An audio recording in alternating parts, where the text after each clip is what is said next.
Kwamba kwa nini kutengeneza mfumo ni bora kuliko kutafuta wateja kila siku. Kutengeneza mfumo ni bora kuliko kutafuta wateja kila siku kwa sababu inakufanya kuwa mtumwa. Ni kweli, sisi wajasiriamali lazima tufanye marketing siku zote mpaka kufa.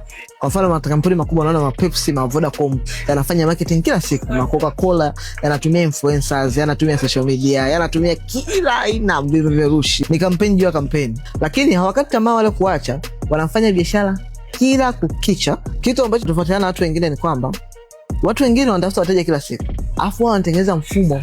Kutengeneza mfumo ni kutengeneza brand. Unapotengeneza brand ndo mfumo pekee ambao utakutengenezea kamtambo kwa kuletea nini? Wateja.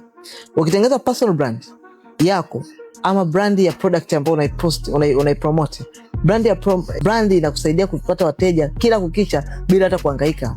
Unaona Apple wana iPhone wametengenezea brand kiasi kwamba iPhone ikitoka toleo jipya ni mrundikano wa watu kwenye Apple Stores zitajaa, na tena hawapati Apple Store siku hiyo hiyo, wanapata Apple Store kwa pre-order 2 weeks later ndio wanapata iPhone zao. Apple wameweza kutengeneza brand ya iPhone kwa nguvu. Kwa brand inakuwa ni mtambo wa kuleta. Ukiingiza tu sokoni product hiyo, watu watafikiria kwamba hizi ni device, hizi ni simu. Zinaweza zikaja na defect, zinaweza kaja na kasoro, zinaweza kaja as perform vizuri, zinaweza kaja zisizoe vizuri, lakini kwa sababu ya brand ya iPhone, mtu akisikia iPhone hakumbuki hii ni device, inaweza kawa na defect, inaweza kawa na changamoto, inaweza kawa nini, awazi anawaza tu kwamba iPhone ni noma. Wameshatengeneza brand.